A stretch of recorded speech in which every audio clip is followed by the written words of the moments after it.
The marriage is not defective as the ground arise only after the marriage. So yung mga binanggit po namin ng mga reasons sa mga grounds, after the marriage lang po ito lumalabas. So gaya ng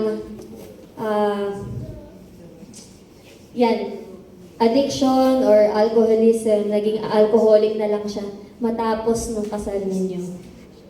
So pagka matapos kasal ninyo, ground for legal separation po yan. Pero kung dati pa siya alcoholic, kahit bago pa kayo ikasal, pwede po siya sa annulment of marriage.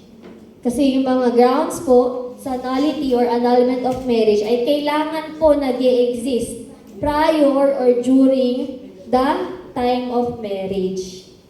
Ayan. Sa legal separation, hindi po kayo pwedeng ikasal ulit kasi nga hindi po mapapawalang bisa inyong kasal.